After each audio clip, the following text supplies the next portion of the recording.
자, 여러분 안녕하세요. 자, 여러분 우리 이번 시간에는요. 기초 경제학 얘기를 좀 해보도록 하겠습니다. 제가 그 파일을 자료로 올려드렸는데 우리 시험 보는 거 있죠. 지난 시간에 뭘 봤냐면 노동 경제학이란 무엇인가 그거에 대해서 우리가 살펴봤는데요. 그래서 문제를 두 문제 냈습니다. 열심히 좀 써보세요. 1번 문제는 아시겠지만 노동경제가 뭐냐 쓰세요 이렇게 되는 거야. 그래서 뭐 기본적으로 노동경제 관련해 가지고요 제가 말씀을 드렸잖아요. 그걸 한번 여러분들이 어떻게 설명을 할지 좀 고민을 해 주세요. 기본적으로 뭐 노동시장의 작동 원리에 대해서 다루는 건데 우리가 시장에 대해서 다루는 것이기 때문에 뭐 그래프도 좀 간단하게 그리면서 뭐 공부를 좀 하신 분들은 노동의 수요 공급 식도 잠깐 쓰셔가지고 거기다 표시를 해주시면 좋을 것 같아요. 물론 말로 좀 이렇게 잘 쓰면 좋은데 그거를 쭈루룩 문장으로 길게 쓰게 되면 보기가 싫다니까요. 그래서 목차를 좀 잡아가지고 내가 얘기하고자 싶은 꼭지가 뭔가 해가지고요 무슨 뭐 탁탁 한번 목차 좀 잡아서 한번 써주시기 바랍니다. 두 번째는 여러분들에 대한 소개를 좀 하려고 합니다. 연기 때는 제가 보기에 여러분들이 다 그냥 처음 하시는 분이라고 생각하고 이렇게 하긴 하는데 일기 때부터는 제가 약간 뭐 비슷한 뭐 경제학 공부를 했는지 하지 않았는지 이렇게 뭐 신상조사 비슷한 거 전공이 뭔지 그걸 한번 제가 좀 이렇게 조사를 할 거예요. 일기 때가 좀 더 사람들이 많아지니까 그렇게 되는 건 왜 하는 거냐라고 하면은 대충 여러분들이 뭐 전공을 어떻게 했고 얼마나 공부했고 그걸 알아야지 그 다음 나중에 답 이렇게 쓰시게 되잖아요. 그럼 그거 보면서 좀 제가 또 이렇게 새로운 정보를 업데이트할 수 있기 때문에 뭐 이렇게 알리기 싫으신 분들은 안 쓰셔도 되는데 나중에 그걸 좀 써주시면 될 거예요. 그래서 그거를 지금은 하는 건 아니지만 여러분 스스로에 대해서 그 경영학에서는 스왓 분석이라고 하거든요. 그래가지고 외부적인 환경을 보는 거야. 우리가 노무사 시장 전체 환경 더 나가서 선택 과목으로서 노경을 내가 선택할까 말까 그 뭐 여러 가지 얘기를 좀 써주시고 그게 이제 기회가 될 수도 있고 위기가 될 수도 있고요. 그 다음에 여러분 스스로에 대해서 내적 역량에 대해서 한번 살펴보는 겁니다. 내가 가지고 있는 강점은 무엇인지 약점은 무엇인지 그걸 한번 쫙 해가지고요. 한번 보기 좋게 자기소개서라고 생각하시면 되겠습니다. 그래서 좀 한번 써주셨으면 좋겠어요. 그래서 이제 그거를 보통 코로나 때문에 작년에 3기 때도 보면은 온라인으로 이렇게 해가지고 스캔하는 거 있거든요. 그래서 스마트폰을 찍어가지고 학원에 메일을 보내주시면은 거기서 이렇게 받아서 제가 한번 읽어보고 첨삭하고 이번 거는 제가 한번 무슨 뭐 점수 매길 거는 당연히 없으니까 그렇지만은 뭐 잘 쓴 사람 해가지고 노동 경제학이 뭐냐 그거에 대해서 잘 쓴 사람 최고 답안을 선정을 해볼게요. 그래가지고 한번 여러분들한테 쭉 다시 나눠드리도록 하겠습니다. 그래서 제가 말씀드린 것처럼 물론 우리는 3기 때 가가지고 최고 답안이 되는 게 당연히 좋고 실제 시험에서도 잘 보고 점수도 잘 나오는 게 좋겠지만 지금부터 3기를 어떻게 하기에는 좀 그렇잖아. 그러니까 매 순간 0기 때부터 우리는 간단히 시험을 볼 거예요. 그래서 0기 때부터 시험을 보는데 그게 복습용으로 자잘자잘하게 보는 거예요. 그랬을 때 매 순간 최고 답안에 가깝게 여러분들이 점수를 좀 이렇게 받아주시게 되면은 제가 봤을 때는 어느덧 3기 실제 시험에서 고득점을 하지 않을까 하는 생각을 해봅니다. 아셨죠? 그래서 그 시험 한번 시간을 한 25분에서 30분 정도 생각하셔가지고요. 시험지에다 답 쓰지 마시고 우리 정식 답안지 있잖아요. 다 뭐 학원이라든가 서점에서 팔고 있는데 그거를 구입하셔서 제대로 된 분량 해가지고 좀 한번 써주시면 좋겠습니다. 우선 프리하게 한번 써보시고 제가 본 다음에 다음 시간에 수업 시작할 때 간단하게 코멘트 같은 거 또 해드리도록 하겠습니다. 자, 우리가 노동경제를 하려고 하면 기본적으로 경제학에 대해서 조금 알고 계셔야 되거든요. 그래서 이번 시간하고 다음 시간 정도 한 두세 번에 걸쳐서는요 기초경제학 얘기를 할 거예요. 그런데 이게 우리 뒤에 다시 한번 말씀드리긴 하겠지만 그 기초경제 내용이 1차 때 경제학을 선택하시는 분들은요 앞에 수요 공급, 뭐 소비자 선택, 생산자 선택 이론, 시장 이론 거기까지만 우리가 노경의 베이스가 되는 걸로 우선 넣었어요. 물론 그 뒤에 생산 요소 시장도 해도 되는데 노경에선 좀 더 자세하게 할 것이기 때문에 그거는 기초 경제학에 넣지는 않았습니다. 그래서 오늘부터 할 거는 기본적인 노동 경제학을 하기 위한 경제학 얘기를 할 거예요. 근데 이거를 너무 천천히 1차 하듯이 하게 되면은 여러분들이 좀 공부하신 분들은 뭐야 이거 들어도 돼? 이렇게 된단 말이에요. 그렇기 때문에 조금 스피디하게 하긴 할 거예요. 그래서 만약에 여러분들이 좀 이렇게 따라올 수 요거 제 수업에 맞춰서 좀 따라와 주셨으면 좋을 것 같고요. 요거보다 더 복잡하게 하진 마세요. 너무 수리적으로 하시거나 그럴 필요도 없습니다. 우리 시험은요. 아셨죠? 그러니까 제가 말씀드리는 개념 정도만 잘 준비해 두시면 돼요. 자, 우선 미시경제 파트에 맞춰가지고 우리가 노동경제학을 위한 기초경제학 할 텐데, 근데 경제학이 전체적으로 어떻게 돼 있는가를 좀 말씀드리고 들어가도록 할게요.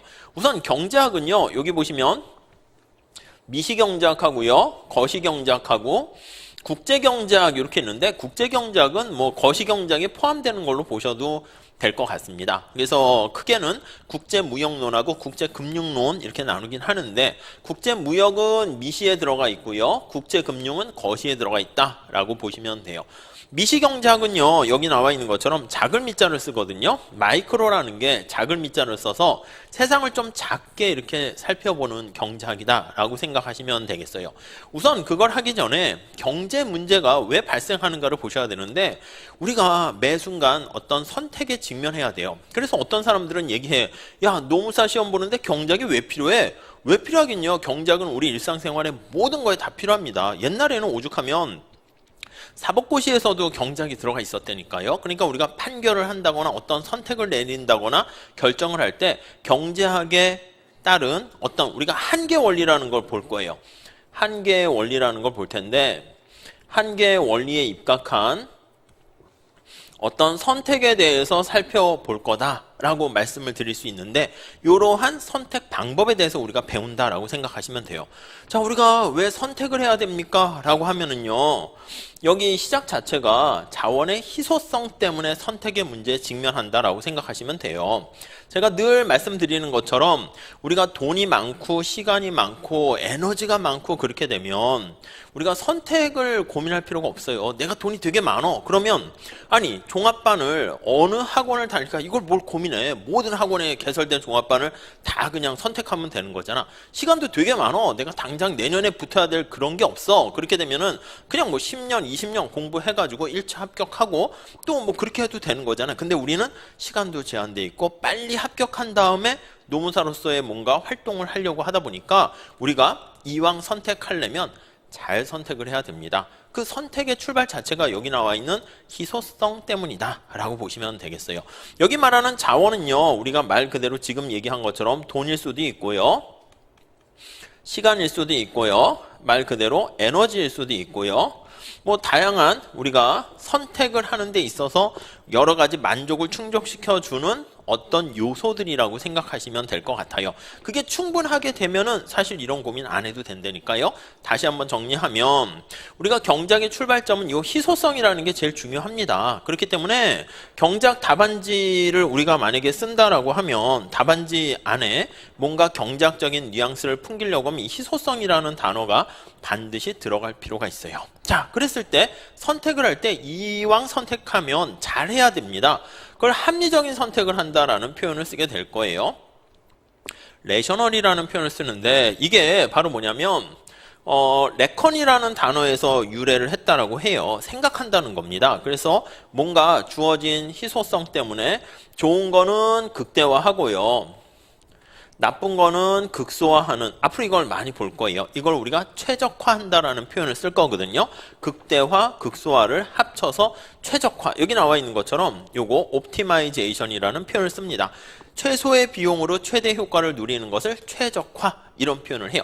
우리 여기 경제학에서는요, 나중에 보면 그냥 경제학적인 용어, 최적 이런 표현을 쓰기도 하지만 그냥 교과서를 읽다 보면 적정이라는 말을 많이 나와요. 우리 시험에서도 마찬가지야. 적정 수준을 구하세요. 그러면 야, 이게 왠지 뭐 적당한 이거 아니야? 그게 아니야. 그게 아니고 최적 수준을 구하세요. 그 뜻이에요. 무슨 말씀인지 아시겠죠? 자, 그래서 적정, 최적, 극대, 극소, 이게 다 같은 말이에요. 그래서 최소 비용으로 최대 효과를 누리는 것을 우리가 최적화다, 이렇게 얘기합니다. 자, 다시요. 경작에서 모든 문제 출발의 근원은 희소성에서 출발하게 되고요. 그래서 우리가 어쩔 수 없이 선택이라는 문제에 직면하게 됩니다. 뭐를 선택하게 되면 우리가 다음에 다시 하게 될 건데 뭔가 대가를 치러야 됩니다. 그 대가를 치르게 되는데 이 대가를 우리가 기회비용이다 이렇게 얘기할 거예요. 기회비용. 뭐 자주 우리가 등장하게 될 용어 중에 하나입니다. 자, 그래서 지금 여기 나와 있는 선택의 문제들을요 좀 집약을 시켜가지고 여기요 희소한 자원을 어떻게 분배하고 어떻게 나눌 것인가 그것과 관련된 판단 기준을 다루는 게 경작이에요. 그래서 우리가 대상이 지난번에 얘기한 것처럼 희소한 노동력을 가지고 어떻게 배치할 것인가 그게 바로 노동경작의 관심사고요. 이런 단어들을 머릿속에 잘 기억해서 넣어두시면 됩니다. 자, 그래서 우리가 하나의 판단 기준은 첫 번째가 효율성이고 다른 판단 기준 잣대는 공평성이 되는 건데 여기 나와 있는 것처럼 효율성이 뭐냐라고 하면요. 효율성은요. 이렇게 생각하시면 돼요. 낭비가 없다. 이렇게 생각하시면 돼요. 낭비가 없어. 그러니까 앞에서 얘기했던 저 극대, 극소 그게 바로 효율성 이걸 얘기하는 거예요. 그래서 합리적인 선택을 했다라고 하면은 그게 좋은 거는 극대화하고 나쁜 거는 극소화하는 낭비가 없는 상태다라고 생각하시면 되겠습니다. 자, 이거는요 우리가 효율적이라는 것은 낭비가 없기 때문에 객관적으로 우리가 쉽게 판단할 수가 있게 되는데요. 그게 아니라 또 하나의 판단 기준이 필요해. 또 하나는 공평성이다라는 얘기를 할 거예요. 자, 그래서 공평하다라는 것은 어떻게 보면 골고루 논아갖는다라고 할 수도 있고요. n분의 1로 논아갖는다라고도 할 수 있어요. 우리 경작에서는 어떤 게 공평합니까? 라고 하면은요. 기본적으로 기여한 만큼 받아가는 게 바로 공평하다. 이렇게 얘기합니다. 손흥민하고요. 제가 축구를 같이 한다고 합시다. 가상적으로. 그러면 당연히 누가 연봉이 높고 돈을 많이 받을까요? 손흥민이겠지. 왜요? 손흥민이 그 팀에 기여하는 바가 크기 때문에 그런 겁니다.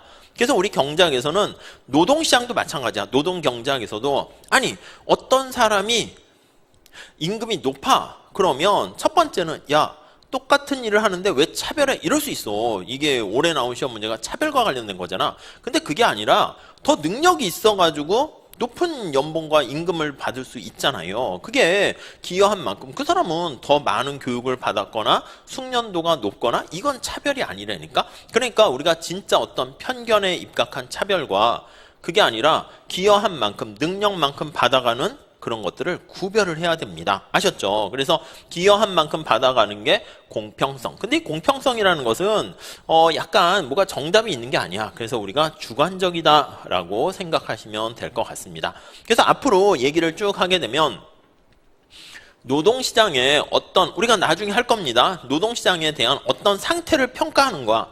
상태를 판단 기준이라는 말을 썼습니다. 평가를 한다라고 합시다. 아니면 정부가 개입을 했습니다. 최저임금을 부과한다거나 아니면 안전 관련된 조치를 취한다거나 그랬을 때 야 정부의 그런 한 어떤 정책에 대해서 평가한다라고 할 때 잘 된 거야 못 된 거야 얘기하려면 끝에 뭐로 끝나야 돼요? 이거 두 개. 하나의 판단 기준은 효율성 측면에서 판단하시고 다른 하나의 판단 기준은 공평한가? 이거에 대해서 얘기를 해주면서 매듭을 지셔야 됩니다. 그래서 이거 나중에 할 건데 올해 시험에서도 그렇게 나왔어요. 안전장치에 대해서 너무 신경을 안 쓰니까 정부가 안전 규제를 통해 가지고 개입을 했습니다. 자, 이랬을 때 이거 잘 됐는가 못 됐는가 그렇게 물어볼 수도 있는데 이번에는 좀 구체적으로 나왔죠. 잘 됐냐 못 됐냐 했을 땐 거기에 기업과 근로자가 있는데 근로자의 효용 함수를 얘기합니다. 무차별 곡선에 반영된 효용이 증가했나 감소했나. 감소했으면 나쁜 상태다 이렇게 볼 수 있고 증가하면 좋은 상태다. 기업도 마찬가지예요. 기업의 목표는 이윤을 극대화하는 건데 기업의 이윤이 증가했냐 감소했냐 이렇게 얘기할 겁니다. 자, 그래서 먼저 첫 번째 이 경제 문제에서 필요한 용어들 이게 답안지에 앞에 또는 맨 뒤에 중간에 곳곳에 조금 들어가려고 노력을 해야 돼요. 다시 정리하면 희소성, 선택, 뭔가 대가를 치릅니다. 그거를 기회비용이라고 하고요. 그랬을 때 얼마나 잘 판단됐는가 이게 레고 블록이에요. 그래서 이런 단어들을 효율성, 공평성 이런 단어들을 여러분들이 잘 숙지하셨다가 어떻게 뱉어내는가. 그래서 이런 단어가 많이 나오게 되면은 그 답안지가 경작적 마인드가 있는 답안지가 되는 거고요. 법학에 관련된 용어들이 있잖아요. 그런 용어들을 많이 쓰게 되면은 그런 법학적 마인드의 답안지가 되는 거예요. 무슨 말씀인지 아시겠죠? 근데 여러분들은 법학, 뭐 경제학, 인사 이렇게 하니까 경영학하고 막 짬뽕이 돼서 답안지가 나오게 돼. 그래서 모르겠어요. 저는 개인적으로 좀 읽다가 답안지 읽다가 좀 이렇게 좀 약간 좀 뭐야 이렇게 자꾸 이렇게 그 두드러기를 느끼게 되는 게 이런 말 많이 써. 뭐뭐 하는 바 뭐 이런 거 있잖아. 이게 판례에서 법적으로 많이 쓴다고 이거 엄청나게 만연체로 해가지고 나와 있다고 경작 교수님들이 봤을 때는 뭐야 이렇게 된다고. 그럼 경작 답안지는 어떻게 해야 되는데 이런 용어들이 들어가면서 그래프를 그리고 수식을 접목해서 쓰시게 되면 그게 이제 경작적인 답안지가 되는 거죠. 자, 아무튼 미시경작 하면 처음에 경제 문제가 왜 발생했는가 희소성에서부터 우리가 살펴보고요. 그 다음에 우리 경작은 시장에 대해서 다룬다라고 말씀을 드렸잖아요. 시장은 물건을 사는 사람과 지난 시간에 얘기했는데 파는 사람이 모여있는 장소예요. 그래서 그게 수요 공급이 되는 거죠. 마켓이라고 생각하시면 되겠습니다. 이 마켓에 대해서 다루는 게 바로 경제학이다 라고 생각하시면 되겠습니다. 이걸 본 다음에 우리 수업 시간에도 할 건데 이 수요 곡선, 소비자의 선택에 대해서 우리가 살펴보게 될 겁니다. 아셨죠? 소비자도 마찬가지야. 이 답에서는요.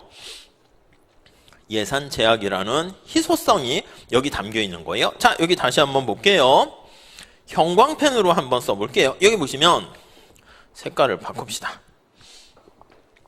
희소성이라는 이거 있죠. 이게 바로 제약 조건에 반영되는 겁니다. 그리고 우리가 말씀드린 것처럼 극대극소라는 거 있죠. 합리적인 선택이라는 거 있죠. 이게 바로 여기 효용을 극대화한다 이겁니다.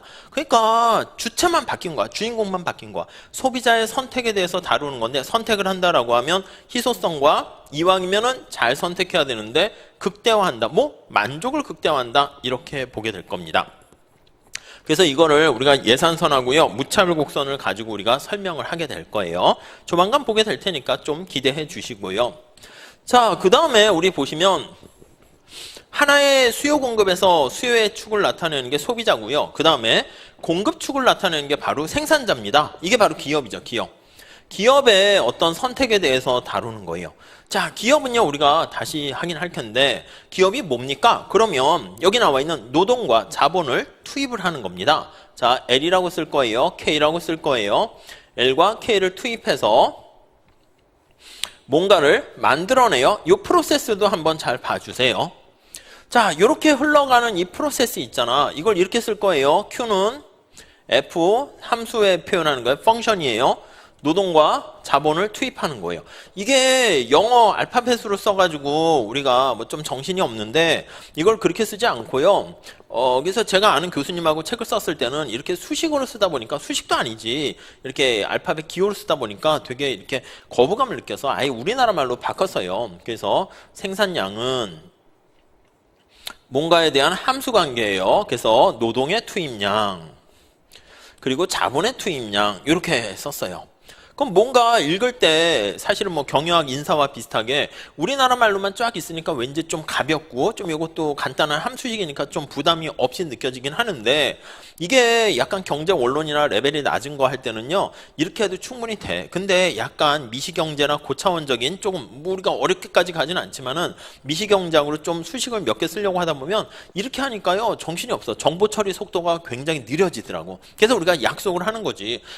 교수님마다 우리가 용어가 조금 다르긴 하는데 그렇게 다르진 않습니다. Q 생산량으로 보통 해요. 뭐 소문자 Q로 쓰긴 하지만 그리고 L 노동이고요. K가 자본 이게 이렇게 쓰게 되면 이렇게 말로 길게 쓰는 것보다 이렇게 함수식으로 쓰게 되면은 우리가 심플하게 이렇게 표현을 할 수 있어서 이렇게 많이 얘기를 하게 될 겁니다. 아셨죠? 그래서 이렇게 노동과 자본을 투입해서 뭔가를 만드는 이 프로세스 있잖아요. 생산 과정이라는 표현을 쓰게 될 건데 요 안에는 우리가 큰 관심 없어요. 이게 이제 경영학이 넘겨준 거죠. 이 안에 노동, 인적 자원을 어떻게 관리하고 자본이나 재무자원, 생산관리 등등 기업의 또 리더십과 등등등 뭐 이런 것들 있잖아요. 또 물건을 만들어서 마케팅하는 판촉 활동 같은 거 이런 거 어떻게 할 것인가 그건 경영학이 넘겼어. 근데 알고 보면은 그게 더 돈 되는 일이죠. 근데 경제학에서는 그냥 요 생산 과정과 관련된 프로세스가 그냥 생산이다 이렇게 얘기합니다. 자, 그래서 노동과 자본을 이용해 가지고 투입물로 집어넣어 가지고요. 이거는 우리 노동 경제학에서도 많이 얘기합니다.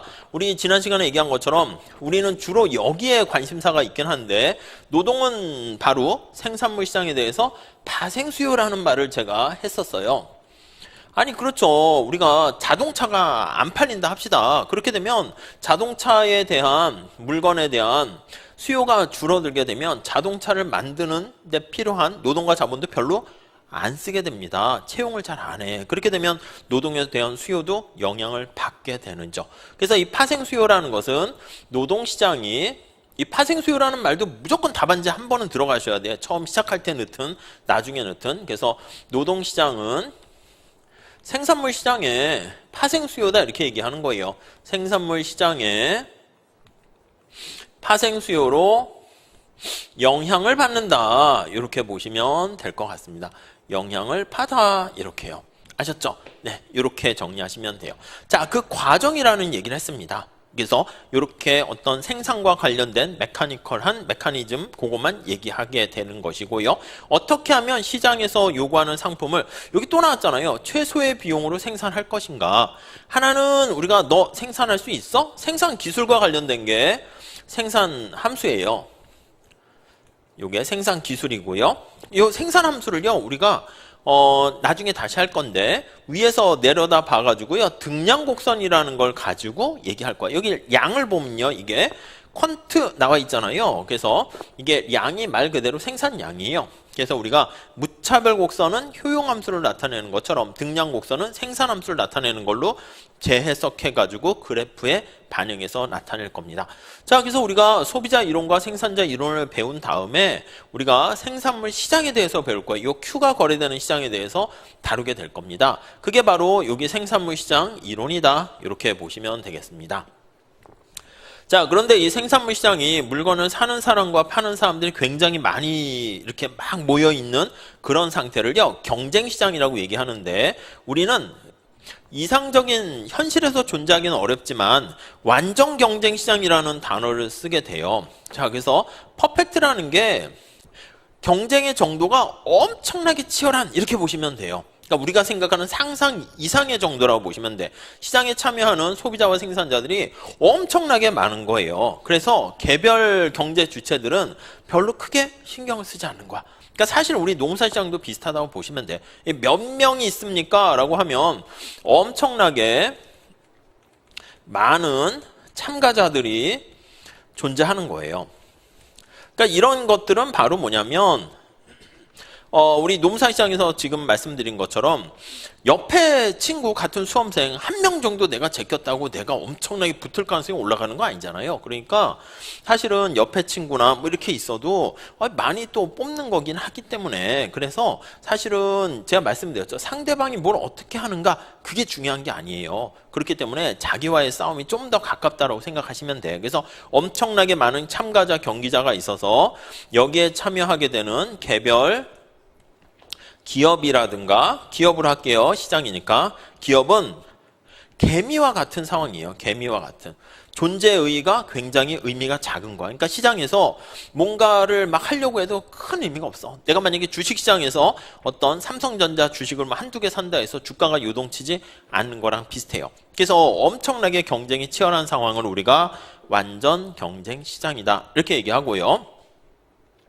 정반대의 불안정 경쟁 시장 중에서 독점 시장이라는 게 있어요. 이거는 모노폴리 해서 모노가 한 개 있다는 거잖아. 기업이 딱 하나 있는 거야. 공급자가 하나 있고 물건을 사겠다는 사람들이 되게 많이 있는 시장을 독점 시장. 이 두 개가 우선 양 어떤 극단적인 축을 나타낸다라고 생각을 하시면 되겠습니다. 근데 이제 현실에서는 기업의 수가 몇 개 있잖아. 우리가 스마트폰이나 전자제품, 자동차 이런 것도 몇 개 있는 것처럼 그런 경우로 우리가 올리고폴리에서 과점시장 이렇게 얘기하고요. 그 다음에 또 독점적 경쟁시장 이렇게 얘기합니다. 이거는 이제 경쟁의 정도가 어느 정도 있는 시장을 얘기합니다. 1차에서는 여기 나와 있는 시장까지 잘 보시긴 해야 되는데 우리 노경 대비해서는요. 완전 경쟁시장의 특성만 보고 독점시장 정도 정도까지만 보시면은 제가 봤을 때는 충분해요. 아셨죠? 그런 다음에 나중에 독점 시장도 좀 여러 가지로 바꿀 거예요. 공부하신 분들은 알겠지만 뭐 수요 독점 시장 그게 우리 시험에 매번 나오는 거고요.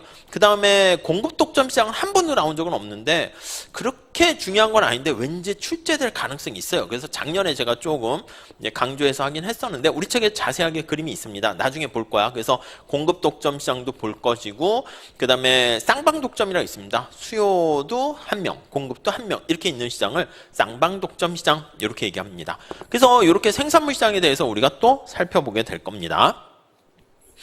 그게 끝나면 이제 우리 미시경제학에서는 생산 요소가 거래되는 시장, 이게 노동시장입니다. 근데 이게 사실은 우리가 1차 경작을 하거나 다른 공무원 시험 같은 거 하다 보면 이쪽은 별로 시험 문제 잘 출제가 안 돼요. 근데 우리 노경하는 노무사 1차 경작에서는 이게 되게 많이 나온다니까. 생산 요소 시장하고 소득 분배가 굉장히 많이 나오는데 우리 경영학 하는 거랑 비슷하게 노경을 하시게 되면 이쪽에 문제가 거의 한 30% 나오는데요. 이거와 관련해 가지고 문제를 쉽게 다 맞출 수 있어요. 그리고 여기서 주로 또 계산 문제가 나오거든요. 탄력성 구하거나 균형값 구하는 게 나오는데 그게 다 노경에도 도움이 돼요. 그런 의미에서 제가 이왕이면은 여러분들이 그냥 1차 경작을 했으면 좋겠다 이런 걸 얘기합니다. 만약에 이걸 안 하시면은 2차 때 제가 간단한 균형값 구하는 거 있잖아. 덧셈 뺄셈 연산 푸는 건데 연립방정식 푸는 건데 그것도 안 풀다 보면 안 풀려. 그렇기 때문에 사실은 근데 우리는 좀 연습할 겁니다. 아셨죠? 그래서 아무튼 노동시장이 여기서 이제 다루게 되고요.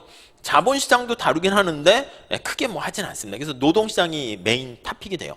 자, 그래서 이제 노동과 관련된 자본 노동을 투입했을 때 소득 분배를 우리가 하게 되는 걸 살펴볼 텐데요. 이 노경 뒤에서도 할 겁니다. 소득 분배는요, 크게 두 가지 소득 분배로 얘기할 거예요. 어떤 소득 분배냐면, 자, 첫 번째는요, 기능별 소득 분배라고 보시면 돼요. 펑셔널이요. 기능별 소득 분배 측면이 첫 번째 있어요. 나는 물건을 만드는데 노동을 제공했습니다. 자본을 제공했습니다. 물건을 만드는데 땅, 토지를 제공했습니다. 저는요, 너희들이 노동과 자본이 땅도 있긴 한데 그걸 잘 조합하지 못하면 마법사, 마술사와 같은 그런 마법을 발휘하지 못하면 아무런 가치가 없는 아웃풋이 제대로 안 나온단 말이에요. 그래서 그런 것을 경영이라고 합니다. 그래서 우리가 노동, 자본, 그 다음에 토지, 그 다음에 경영, 이거에 대한 대가를 어떻게 분배할 것인가, 이게 이제 우리의 관심사가 되는데 이게 기능별 소득 분배라고 생각하시면 되겠어요. 그래서 노동을 제공한 사람한테는요 뭘 제공해 줍니까 라고 하면은요 이거는 임금을 제공해 줘요. 이게 이제 노동소득이 되는 거죠. W로 많이 쓸 거예요. 임금을 제공해 주고요. 자본을 제공한 사람한테는요 뭐를 제공해 줍니까 하면 이게 임대료라고 봐도 되고요. 근데 보통 우리는 이자다, 이자율인데 그냥 이자라고 그냥 간단하게 쓸게요. 그래서 임금은 웨이지, 임금율이에요 원래는. 근데 그냥 임금 해도 그냥 그러려니 교수님들도 그렇게 받아들이시니까 뭐 그렇게까지 민감하게 신경 안 쓰셔도 될 것 같고, 이자는 주로 R 이렇게 씁니다. 그리고 토지에 대한 대가로 제공하는 게 바로 뭐냐라고 하면 지대 이렇게 얘기합니다. 그래서 렌트 이렇게 얘기하는데 여기까지는 뭐 크게 다루지 않아요. 그래서 따로 약자로 쓰거나 그러지 않습니다. 경영에 대한 대가가 뭔가 수익을 창출한 다음에 노동에 대한 대가, 자본에 대한 대가, 토지에 대한 대가를 다 지불하고 남은 거 있잖아요. 그게 바로 우리는 이윤이다 이렇게 얘기합니다. 프라핏인데 요거는 파이로 이렇게 많이 쓰게 됩니다. 아셨죠? 자, 그래서 뭔가를 만든 다음에 그걸 어떻게 분배하게 되는가, 그거에 대해서 다루는 게 기능별 소득 분배다 라고 생각을 하시면 될 것 같아요. 우리의 관심사는 주로 뭐다? 맞습니다. 우리의 관심사는 여기 나와 있는 요거요. 주로 노동의 분배에 대해서 주로 많이 다루게 됩니다.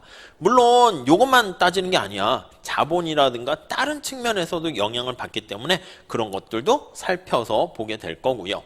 자, 그 다음에 또 하나의 분배와 관련해서 보긴 할 건데요. 계층별 소득 분배라고 있습니다. 우리가 이제 흔히 신문에서 얘기할 때는요, 기능별 소득 분배보다는 계층별 소득 분배를 좀 많이 얘기하게 돼요. 이게 뭐 수저 논쟁 비슷하게 잘 사는 사람하고 못 사는 사람 그런 거예요. 그래서 소득에 대한 어떤 사이즈랄까 규모요. 사이즈에 따른 분배 요거를 보게 됩니다. 다른 분배.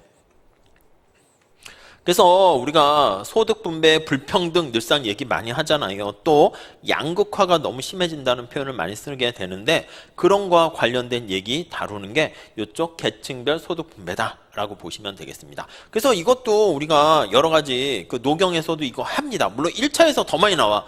그 노경에서도 노동경제 책 뒤에 보면은 그 유명한 교수님들 책 보면 뒤에 나와 있거든요. 그래서 뭐 로렌츠 곡선이라든가 이름만 한번 들어두세요. 그리고 진위계수라든가 10분위 분배율이라든가 이런 거 있는데 이것도 우리는 좀 2차 때 하긴 할 겁니다.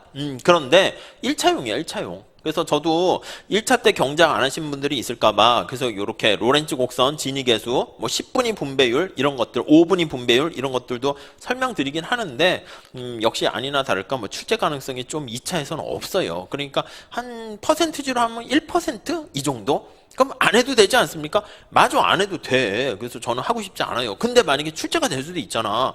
그러니까 이제 저도 하긴 해요. 근데 나오게 되면은 1차 때 하는 걸로 커버하시면 돼. 근데 저는 안 했는데 그래서 하긴 할 거라니까. 그러니까 이런 것까지 해버리게 되면은 공부량이 막 분량이 늘어나게 돼. 그래서 다시 한번 말씀드릴게요. 우리 노경에서 나오는 시험 범위가 여기 보면은요 주로 큰 토픽들이 꼭지가 한 요렇게 있어요. 근데 이거를 이제 처음 공부하시는 분들은 제 1기를 중심으로 해서 쭉 들으면서 연기도 물론 해야 되겠죠. 이렇게만 쭉 메인 토픽 되는 것만 좀 공부를 하시면 되는데 근데 만약에 공부를 여러분들이 뭐 작년에 노경을 하신 적이 있다거나 제 수업을 듣거나 다른 훌륭하신 선생님 수업을 들었거나 학교에서 만약에 노경을 들었다거나 이렇게 되면은 이거는 제가 말씀드리는 거는 잘 안단 말이야. 그러니까 브리타가 나올지 모른다는 걱정 때문에 이런 걸 공부하는 거야. 이런 거에 대해서 여러분들이 많은 걸 알게 되는데 정작 시험에서는 주황 색깔 칠한 그 부분에 대해서만 주로 많이 물어보거든. 공부를 또 더 하신 지 오래되신 분들은 더 이거 영역을 넓혀요. 넓히고 이쪽으로 가는 거야. 제가 봤을 땐 산으로 가서 막 공부를 하는 거야. 이 쟁점이 시험에 나오지 않는 거를 막 공부하는 거죠. 그러면서 이제 또 그런 분들은 불안함도 더 있게 되니까 요걸 막 열심히 파 이거를. 제가 얘기했죠. 아니 왜 이런 걸 공부하세요? 이렇게 한다고.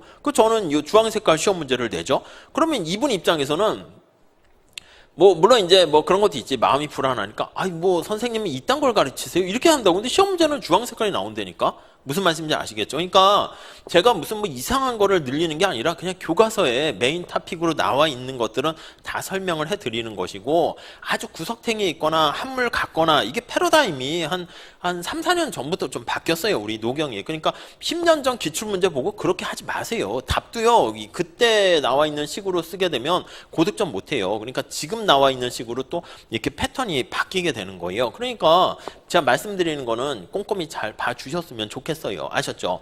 그러니까 이런 분들은 공부 좀 하신 분들은 제가 이 기초 경작을 하면 또 어떻게 된다고요? 아이 뭐 저런 거를 해? 기능별 계층별 시험에 나와? 안 나와. 자기가 이제 다 또 정한다니까. 그러지 마세요. 그냥 차근차근 요런 단어들이 답안지에 좀 어떻게 하면 집어넣을 수 있을까? 그런 싸움이야. 그러니까 우리 노경에서는 고인물이 많다고 하는데 제가 봤을 때는 문제는 쉬워요. 쉬운데 똑같이 쉬운 문제를 어떻게 하면 남과 다르게 좀 완벽하게 쓸 것인가 거기에 좀 초점을 맞추셔야 돼요.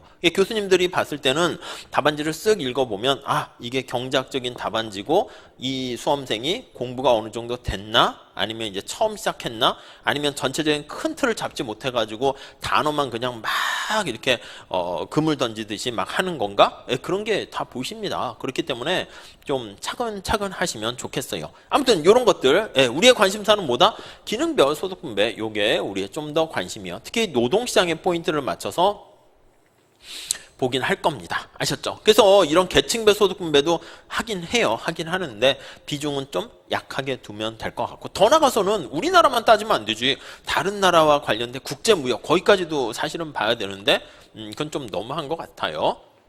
자 이렇게 돼 있고요. 그 다음에 요 소득분배 이론 그래서 우리가 생산 요소 시장과 관련해서 본 다음에 그 다음 여기요. 일반 균형 분석이라는 거. 일반이라는 건 뭐냐면 제너럴을 번역한 거예요. 제너럴이 뭡니까? 일반적이다. 그거 그렇게 보시면 돼요. 우리가 모든 시장이 다 서로 상호 연관돼 있고 얽히고 설키고 돼 있거든요. 그래서 모든 시장을 전부 다 동시에 분석하게 되는 것을 일반 균형 분석이다 라고 보시면 돼요. 아니 그러면 일반 아닌 것도 있습니까? 아닌 것도 있죠. 그걸 우리가 무슨 분석이라고 합니까? 하면 파셜이라는 말을 써요. 부분 균형 분석이다 이렇게 얘기를 합니다. 그럼 이게 보고 싶은 거 하나만 보는 거예요. 하나만 이렇게 보는 거예요. 그래서 동시에 모든 시장을 다 보는 게 아닙니다. 그러니까 여기 보시면 아까 앞에서 얘기한 것처럼 생산물 시장에 노동 시장이 파생 수요라는 말씀을 드렸어요. 그러니까 노동 시장만 관련이 있는 게 아니라 생산물 시장도 영향을 미치고 우리가 특히 많이 하는 건 뭐냐면 노동과 자본 간의 어떤 관계도 살펴볼 거예요. 서로 상호 의존적이죠. 그래서 무슨 관계가 있냐 해가지고요. 하나는 대체 효과가 있을 수가 있고요. 또는 우리가 이제 보완 효과가 있다. 뭐 이렇게 얘기할 수가 있어요. 보완적 관계, 대체적 관계 이렇게요. 그래서 다음에 다시 할 건데 미리 좀 말씀드리면 앞으로 대체 관계다라고 하면 느낌 자체가 서로 경쟁적인 관계다 이렇게 생각을 해 두시면 좋을 것 같고요. 보완적인 관계다라고 하면 약간 시너지 효과가 있는 거예요. 그래서 같은 배를 탄 거라고 보시면 돼. 아셨죠? 그래서 그런 거 우리가 얘기할 겁니다. 자, 그래서 모든 시장을 다 분석하는 우리는 안 할 거야. 그러니까 살짝은 우리 할 거예요. 살짝 한다는 건 뭐냐면 우리가 경작에서 일반 균형 분석할 때는 에즈워드 박스를 그려가지고 쫙 얘기하는데 우리는 거기까지 하는 건 아니고 노동시장을 분석하려면 다른 관련 시장이 있잖아요. 노동시장도 둘로 나눌 수 있겠지. 뭐 숙련 노동시장과 미숙련 노동시장, 아니면 국내 노동시장과 해외 노동시장, 남자 노동시장과 여자 노동시장. 요즘은 이제 고령화, 저출산 등등 이렇게 있으니까 청년들, 장년층 노동시장과 30, 40대, 아니면 노년층 노동시장 이렇게 해서 나눌 수 있어요. 그래서 그렇게 많이 할 건 아니고 한 2개 정도 시장과 관련해가지고 우리가 살펴볼 수 있어요. 그래서 최저임금을 적용했다 그러면 최저임금이 적용되는 시장과 최저임금이 적용되지 않는 시장 이렇게요. 그렇게 상호 연관성을 다 고려하게 되면 그것도 일반 균형 분석이 됩니다. 그리고 이제 자본시장뿐만 아니라 이런 것들 다 살펴보게 되고, 근데 우리는 기본적으로 이제 너무 이게 모형이 복잡하기 때문에 좀 부분 균형 분석 그거를 얘기할 거예요. 자, 앞서 말씀드린 것처럼 아니 그래서 지금 어떤 경제 상태가 야, 잘 됐냐 잘 못 됐냐 그걸 판단을 해야 되는데 그 판단 기준이 바로 후생경작이다 이렇게 보시면 돼요. 웰페어라는 말을 쓰게 되는데 판단 기준은 앞에서 뭐라고 그랬습니까? 두 가지 무조건 두 가지로 써야 돼. 하나는 효율성, 하나는 공평성 이렇게 보시면 되겠습니다. 이게 미시경작에 관련된 전반적인 얘기다라고 보시면 되겠고요. 거시는 좀 가볍게 보시면 될 것 같습니다. 첫 번째는 거시경제는 매크로라는 말을 씁니다. 그래서 국가경제 전체를 다 한꺼번에 살펴보는 거예요. 그래서 거시경작은 국가경제와 관련된 전체적인 시각을 살펴본다고 말씀을 드렸고요. 그래서 변수도 집계 변수에 관심이 있어요. 집계 변수에 관심이 있습니다. 그래서 우리가 단순한 개개인들의 소득 이게 아니라 대한민국 전체 사람들이 벌어들인 소득 이거를요 다 소득을 서메이션해서 나타내게 된 것을 이걸 뭐라 그럽니까 하면 우리가 소위 GDP 들어보셨죠? 국내 총생산 그냥 국민소득 이렇게 하셔도 됩니다. 국민소득 이렇게 얘기할 거예요. 이런 거에 대해서 다루거나 국가경제 전체에 대해서 관심이 있다고 그랬습니다. 대한민국 경제 전체의 어떤 상황에 대해서 관심을 갖게 돼요. 자, 그래서 대한민국 경제 전체에 지금 실업률이 어떻게 돼 있나? 실업률 반대가 어떻게 보면 고용률 이렇게 생각할 수가 있을 것이고요. 그 다음에 물가 상승 인플레이션이 어떻게 돼 있나 이런 것들 우리가 살펴보게 될 겁니다. 아셨죠? 이런 것들이 주요 탑픽이에요. 자, 근데 거시경제는 어디서 시작했습니까? 라고 하면은요 사실은 엄청난 지금도 이제 엄청난 문제긴 한데 1929년에 전 세계가 한 번도 경험해 보지 못한 엄청난 대공황이라는 것을 경험하게 돼요. 이게 왜 발생했는지도 좀 잘 모르겠고 아무튼 엄청난 경기 침체가 발생한 거죠. 그때 기존의 경제학자들, 뭐 기존엔 미시거시 이런 거 없었어요. 기존의 경제학자들은 아담 스미스의 보이지 않는 손에 의해서 저절로 문제가 해결될 거라고 생각을 했거든. 그런데 이게 그냥 계속 오랫동안 가는 거야. 이렇게. 그러니까 코로나 사태가 발생하면 언젠가는 아름다운 옛날에 마스크 벗는 그런 상황이 되돌아가겠지 했는데 이게 아니 오랫동안 지속되는 거야. 1년, 2년 막 이렇게. 그러니까 사람들이 불안해지기 시작하는 거죠. 그러니까 더 위축되기 시작하는 거야. 자, 그래서 가만히 놔뒀다가는 언제 이게 해결될지 잘 모르니까 야, 이거 누군가가 나서서 해결해 줘야 된다라고 생각했는데 그 전에는 정부는 그냥 가만히 있어라고 강조하는 작은 정부, 시장을 강조했었는데 이러한 대공황이 발생하면서 야, 작은 안 돼. 정부가 적극적으로 개입해. 그래서 큰 정부가 들어서게 됩니다. 그래서 정부가 이제 존 메이나드 케인즈라는 사람이 등장하게 되면서 요거에 대한 해법을 해결하게 된 거죠. 자, 그래서 존 메이나드 케인즈가 등장하게 되면서 이 문제를 해결하는 방법을 제시했고요. 방법은 뭐다? 맞아요. 큰 정부가 들어서서 적극적으로 정부가 시장에 개입을 해라 이렇게 얘기하는 거예요. 적극적으로 개입해라.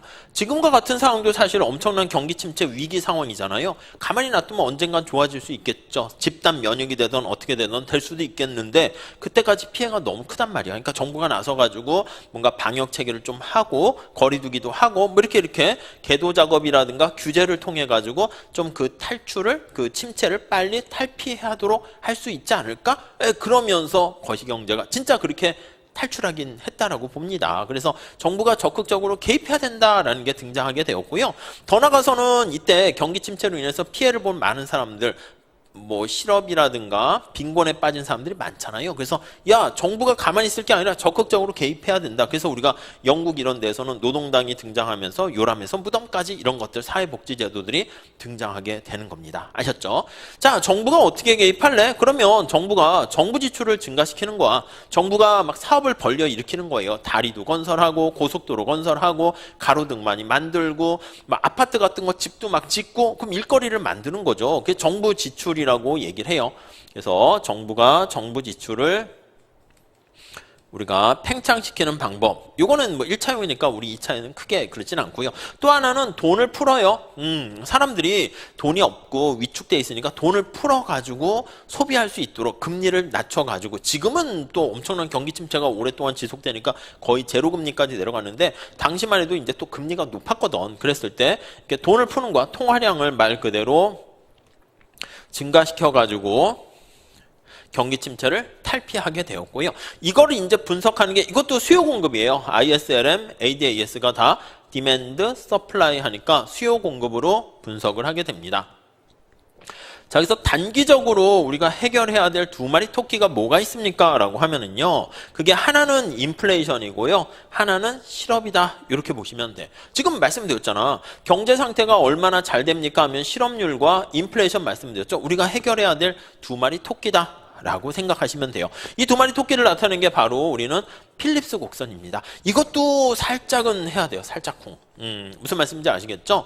그래서 여기 보시면 실업도 좀 봐야 돼. 그래서 거시경제는 우리 시험 문제 토픽에 관련이 있습니까? 뭐 직접적인 관련은 그렇게 있지는 않아요. 차라리 미시적인 백그라운드가 중요한 건데 그나마 한다라고 하면 여기 실업. 왜 발생했니? 우리도 할 거예요. 노경에서. 근데 실업이 개념이 뭐고 실업률 어떻게 측정하는가 그런 것들 보게 되고 고용률 어떻게 측정하는가 실업의 여러 가지 유형을 볼 거예요. 자기의 의지와는 상관없이 비자발적인 어떤 실업에 대해서 볼 거예요. 경기 침체로 인해서 발생하는 실업과 그것뿐만 아니라 매칭이 잘 안 되는 거야. 여러분들이 사실 뭐 경기가 안 좋으니까 취업을 구직할 때 취업될 확률이 낮긴 하겠지만 여러분들이 뭐 노무사 시험 안 보신다고 취업 못 하겠습니까? 취업 다 한단 말이야. 근데 내가 원하는 직장이 있단 말이야. 그러니까 노동자 입장에서도 내가 원하는 어떤 직장의 특성이 있을 것이고요. 그렇죠. 뭐 3D 환경 위험은 좀 하지만 돈을 많이 준다든가 난 싫어. 위험은 좀 안전하지만 돈보다는 좀 안전하고 워라밸이 중요해. 그렇게 선호하는 사람이 있을 수도 있고 회사도 마찬가지야. 사람들이 다 능력이 다르잖아. 그렇기 때문에 능력 있는 사람 아니면 어떤 사람 요구하는 게 달라요. 그래서 노동자들도 우리는 나중에 그걸 풀긴 할 겁니다. 이질적으로 다 능력은 다르지만 기본적으로 이제 다 똑같다라고 호모지니어스하다고 보고 얘기를 할 거예요. 그렇지만 아무튼 내가 원하는 직장을 얻기 위해서 찾아 나서는 그런 실업을 우리가 자발적 실업이라 합니다. 요것도 다시 할 겁니다. 요거 노경에서도 나와요. 1차 용이긴 하지만. 그래서 주로 직장을 탐색하는 과정에서 발생한다 해서 탐색적 실업이라든가 아니면 산업 구조가 바뀌는 거야.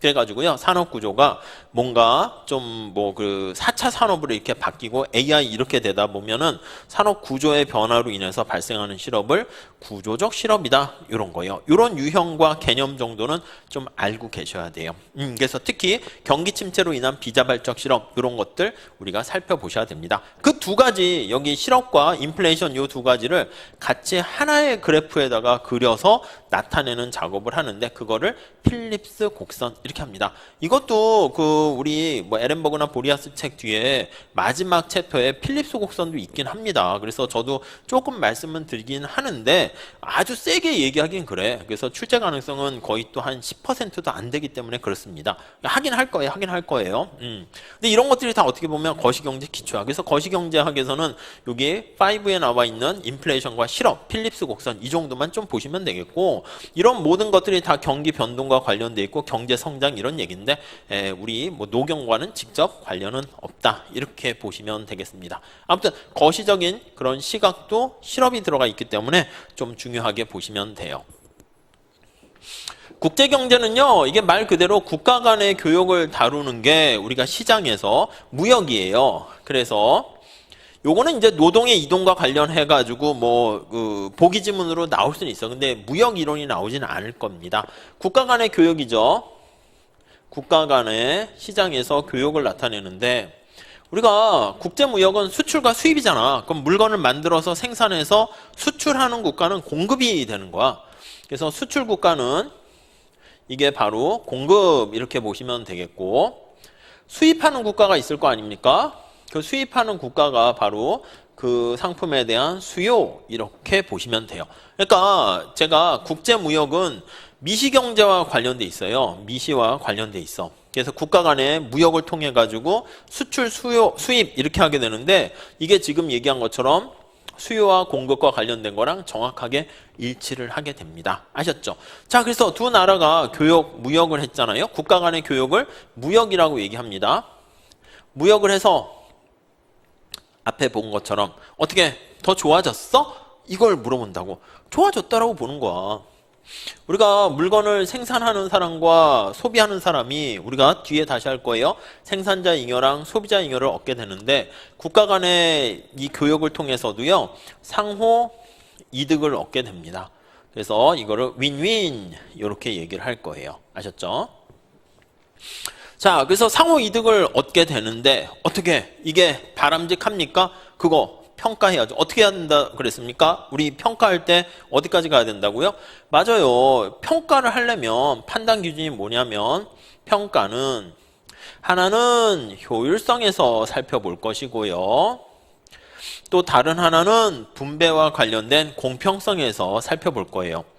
야, 너 왜 국제무역론 이거 시험에 안 나온다는데 자꾸 얘기해. 아니요. 지금 얘기하는 효율성, 공평성, 그리고 뭐 최적화, 희소성, 선택 이런 단어들이 경제학의 곳곳에 나오는 거라니까. 그러니까 여러분 답안지에도 그런 단어를 자꾸 쓰시려고 봐야 되고 지금 수요 공급 되게 강조하잖아요. 이게 국제무역까지도 결국은 우리가 다음 시간에 보게 될 수요 공급에 대해서 다룬다. 이렇게 보시면 돼요. 국제수지와 관련된 거는 약간 거시적인 메커니즘이 좀 금융과 관련된 게 좀 있어요. 그래서 주로 이제 화폐의 교환 비율을 나타내는 환율 이런 거에 대해서 살펴보게 됩니다. 이거는 직접 노경과는 관련은 없어요. 아셨죠? 그래서 뭐 국제경제학 자체는 1차에서도 뭐 한 문제 정도씩만 이렇게 나오거나 환율 결정, 뭐 환율이 상승했다는 게 어떤 효과나 나오긴 하는데 노경에는 직접 관련된 건 없고요. 그렇다고 문제가 많이 나오는 게 아니라 글쎄 한 2년에 한 문제 정도씩 나오니까 비중은 굉장히 작아서 안 하셔도 돼. 근데 뭐 제가 간단하게 할 것만 좀 말씀드릴 겁니다. 자, 우리는 먼저 어떤 걸 할 거냐면 수요 공급에 대해서 먼저 살펴볼 겁니다. 제가 첨부 파일을 올려드린 게 그게 정확하게 어떻게 보면 우리가 1차 대비 노무사를 위한 경제학 그거를 출간할 거거든요.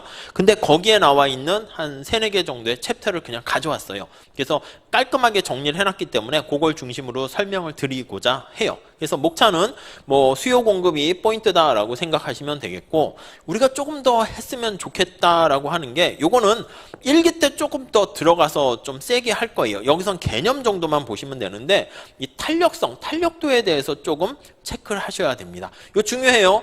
제가 봤을 때 이거는 노경에서도 계산 문제로 출제 가능성이 되게 많아요. 출제 가능성이 높아요. 내년도에 시험 보시는 분들은 더 신경을 써야 될 것 같습니다. 아셨죠? 식도 잡으시고 계산 문제까지 푸셔야 돼요. 간단 미분만 하면 되니까 그냥 기계적으로 암기하셔야 돼. 이게 문제는 이렇게 해서 이렇게 푸는구나. 보여드릴 테니까 그 정도 하시면 되겠고. 그 다음에 이거요. 소비자가 시장에 참여해서 얻게 되는 이득과 그리고 생산자가 시장에 참여해서 얻게 되는 이득을 보게 될 겁니다. 그래서 그걸 소비자잉여, 생산자잉여 보게 돼요. 우리가 이거는 바로 뭐냐면 앞에서 얘기했죠. 자, 이게 시장이에요, 시장. 수요와 공급이 바로 시장이다라고 생각하시면 되는데, 시장이 존재해서 뭐가 얼마나 좋아졌니? 라고 얘기를 하면은요, 바로 소비자도 이득을 얻게 되고 생산자도 이득을 얻게 되는 거야. 그러니까 누구도 피해를 보는 게 아니라는 겁니다. 그래서 계속 다시 얘기하지만 상호 이득을 얻게 되는데, 이게 바로 소비자와 생산자가 시장에 참여해서 얻게 되는 이익이다 라고 보시면 되겠습니다. 그래서 이 상호 이득을 우리가 또 어떻게 한다? 가능한 한 극대화하는 방안에 대해서 경제학에서는 다루게 되고요. 자, 근데 우리가 시장에 무조건 맡겼어. 이 가격이라는 게 굉장히 중요해요. 아담 스미스 같은 사람은 그래도 노경이니까 아담 스미스 정도는 알아두시고요. 뒤에 보면 힉스라든가 몇몇의 학자 보시게 될 거예요. 베커라든가 슐츠 이런 사람들 몇 명만 보시면 돼요. 사람 이름은 우리는 안 외워도 돼. 아무튼 아담 스미스가 우리가 알다시피 보이지 않는 손이라는 걸 얘기했는데, 보이지 않는 손 이렇게요. 자, 그래서 이 보이지 않는 손에 대해서 가격의 기능이야. 가만히 놔두게 되면 소비자 잉여와 생산자 잉여가 극대가 된다. 그렇게 얘기를 합니다. 자, 그런데 때로는 보이지 않는 손의 기능이 잘 못하는 경우가 있어. 첫 번째는 여기 시장이요. 존재하지 않거나 시장이 제 기능을 못해요. 제 기능을 못하고, 시장이라 하면 뭐라고요? 가격이라고 말씀드렸어요. 그러니까 가격이 시장인데 가격의 기능 여기 써놨잖아요. 앞에. 제 기능을 잘 못해요. 아니면 시장이 존재하지 않아요. 이렇게. 우리 노경에서도 할 거야. 사람의 생명에 관련된 시장 존재합니까? 장기 매매가 거래되는 시장 존재해요? 사람의 몸을 사고 파는 거, 노예 시장 존재해요? 안 하잖아. 그러니까 존재하지 않거나 그렇다고 그게 존재해야 된다는 게 아니라, 아무튼 존재하지 않거나 제 기능을 또 못하는 경우가 있습니다. 그걸 우리가 뭐라고 그러냐면 시장 실패다 이렇게 얘기합니다. 우리 아까 말씀드렸죠. 이번에 시험 나온 게 사람들이 돈은 많이 주는데 또 돈을 벌려고 하는데 너무 위험한 환경에 노출되어 있는 거야. 산업안전이 제대로 안 되는 것에서 노출되어 있으니까 정부가 나서서 야, 그건 아니지 이렇게 얘기하는 거야. 시장의 수요 공급에 의해 가지고요, 애가 미성년자야. 근데 자기 스스로 뭔가 자율적으로 어떤 자기주도적으로 의사결정을 내릴 수 없는 상태야. 근데 부모들이 얘기하는 거지. 얘, 너 학교 갈래? 공장 가서 일을 할래? 애는 그냥 고민하니까 못된 부모가 야, 학교 가지 마. 학교 가서 뭐해? 공장 가서 돈 벌어. 아니, 애가 지금 초등학생인데 돈 벌라고 시키는 거야. 앵벌이를 시키는 거야. 정부가 봤을 때 야, 그냥 시장에 맡겼을 때 그건 바람직하지 않지 해가지고요, 정부가 시장에 개입하는 상황이 발생합니다. 이게 시장이 실패했을 때, 시장의 수요 공급이 제 기능을 잘 못했을 때, 이걸 뭐라고요? 용어 잘 정리해 주세요. 시장이 실패했다라는 표현을 씁니다. 마켓이 페일리어 되었다라는 표현을 해요. 시장 실패는 가격이 제 기능을 잘 못하는 거예요. 그때는 정부가 개입을 해요. 이번에 나왔던 이거 한 문제 반드시 나옵니다. 정부의 정책 개입, 최저임금제로 개입을 한다거나 안전 관련된 규제라는 말을 쓰게 됩니다. 레귤레이션이라는 말을 쓰게 되는데, 이런 규제를 통해서 개입을 하게 돼요. 자, 그랬을 때 자원 배분에 왜곡을 초래하게 됩니다. 이해하시겠죠? 그래서 자원 배분에 이러한 왜곡을 초래하게 된다라는 것을 우리가 볼 거예요. 그러니까 나름대로 정부가 시장에 개입하는 게 나쁜 의도로 개입한 건 아니야. 그런데 시장에 미치는 여러 가지 부정적인 효과에 대해서 우리가 살펴볼 거예요. 아셨죠? 자, 그러면 다시 한번 정리 좀 해볼게요. 우리가 먼저 볼 게 여기 나와 있는 시장의 여러 가지 기능에 대해서 차차 보게 될 건데, 그 앞에서 보시게 되면은 여기요. 국제경제학은 뭐 그렇고 거시경제에서는 여기 실업과 인플레이션을 중심으로 한 필립스 곡선에 대해서 좀 다루게 될 거고요. 미시경제학에서는요, 일반균형 분석도 우리가 살짝 할 겁니다. 이거는 다른 시장에 미치는 영향까지 볼 거고, 생산 요소 시장과 소득 분배, 이거 중요해요. 이게 노경이 이게 핵심 포인트가 여기가 되는 거죠. 그러니까 다른 뭐 공무원 시험에서는 생산 요소 시장 잘 문제 안 나와요. 근데 우리 노무사 시험에서는 이게 관심 토픽이기 때문에 이거를 많이 나오게 돼요. 그래서 우리가 다른 시험 공부하는 친구들은 이걸 안 한단 말이야. 그래서 노무사 시험 문제를 딱 이렇게 주게 되면은 요쪽 문제가 많이 나오니까 와 어렵다 이렇게 될 수 있어. 그러니까 여러분들이 혹자는 저기요 노무사 경작이 선생님은 되게 쉽다고 그랬는데 공무원 준비한 친구들이나 다른 친구들 이렇게 줬더니 되게 어렵다는데요. 아니 그러니까 포인트가 다르다니까 출제 포인트가. 우리는 요거를 다루는데 다른 친구들은 이걸 잘 안 다룬단 말이에요. 아셨죠? 그렇기 때문에 약간 핀트가 다르다 이렇게 보시면 되겠어요. 그리고 요거 생산물 시장뿐만 아니라 생산자 이론 그리고 더 앞에 가서 소비자 이론 그리고 경작의 출발 자체 이런 거에 대해서 여러분들이 잘 보시면 좋겠습니다. 그래서 이렇게 지난 시간과는 다르게 좀 전자칠판이 그래도 이게 화면이 좀 커가지고요.